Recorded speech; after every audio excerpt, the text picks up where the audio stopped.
I'm Dilys Morgan. I'm a counsellor. I run a website for grandparents called grandparentsnow.com, and I'm the agony aunt for Mature Times, which is the newspaper and magazine for the over 50s.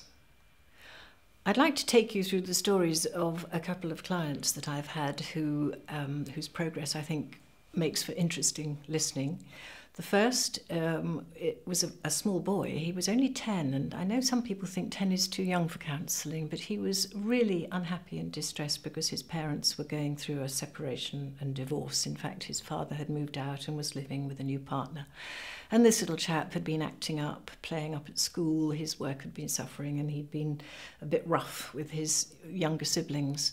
So he was brought to me by his parents, which isn't always a good scenario, but actually it turned out really well for him because he basically had no one else to talk to in his life. And nobody really had spent any time listening to him either. So I think it was a great relief for him when he found he could come and talk to me in a safe and private place where nobody else would ever hear what was going on and tell me about his dreadful heartbreak, really, at the fact that his parents weren't going to be living together from now on, because that's really all that he wanted, and he felt like his whole world had been turned upside down because they'd decided to part. I think they were very busy, they were very caught up in what was going on in their lives, and they probably didn't spend enough time explaining things to him, and perhaps they didn't spend enough time explaining that they would still both be involved in his life.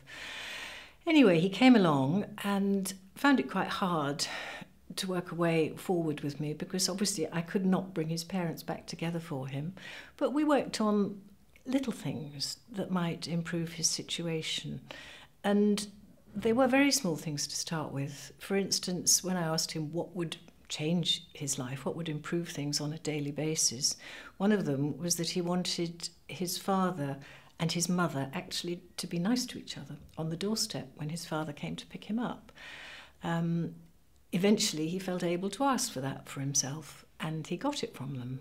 And then he asked if his father would maybe pop in sometimes and have a cup of tea with his mother at the handovers. And again, the parents managed to do that for him. And I remember eventually almost his biggest goal, really, once he'd realised that they were not going to get back together permanently, but what he hoped for eventually was that his dad would come in at a weekend sometimes and they'd all sit round and play Monopoly together. And he was able to ask for that. So really what I felt we did together was give him back a voice. He hadn't really been heard in that family situation before. And once he had a voice, he felt a little bit more in control of his life, and his behaviour improved, and his parents were thrilled. And really that was all he needed. But I think that sometimes children can carry their parents' burdens for them and bottle it all up inside. And so instead of talking about it, they act out. And that's why he was playing up at school and not being very friendly to his brother. And that's why his work was suffering. So it felt really good to give him a voice. And I know he did better for it. And the second example I'd like to talk about is an older young man. He was around about 16, I think, when he came to see me. He'd just left school and had started a job and was going to day release. But he was cripplingly shy. He really didn't feel he had a friend in the world. He would spend every evening and weekend shut up in his bedroom on his computer, either playing games or surfing the web.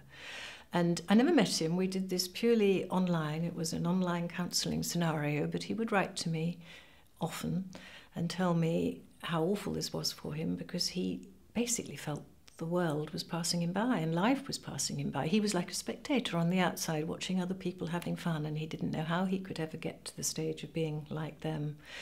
So we worked very slowly and carefully on building up his confidence to start with, and making him realise that there were some good things about him that he couldn't see, but we found them. I mean, we started with some very basic, simple things, like I would ask him, did he manage to turn up to work on time? And he did.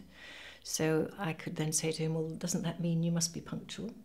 And he agreed it did. So doesn't that mean you might have some good qualities after all, that you can at least be punctual? And yes, he realised that there were some things he could actually be pleased about.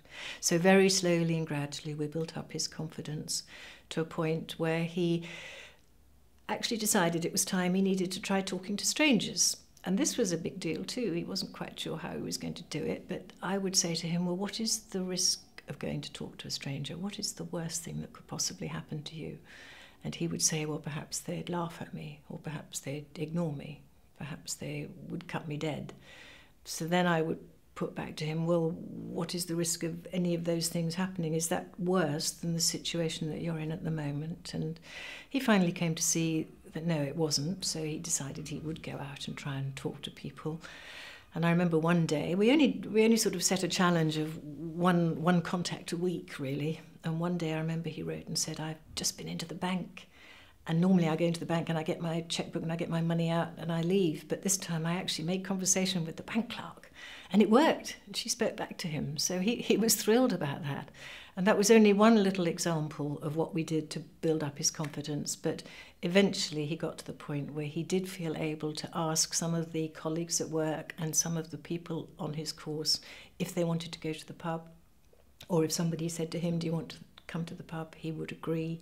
And he learnt a few things that he could talk about. He sort of got together a collection of things that would make for good conversation. And eventually, by the time he stopped working with me, he was actually leading a full and active social life, and that felt brilliant. I love working with people like that when it works, and it worked for him. So that's just another example of why this kind of work is really fulfilling and satisfying to do.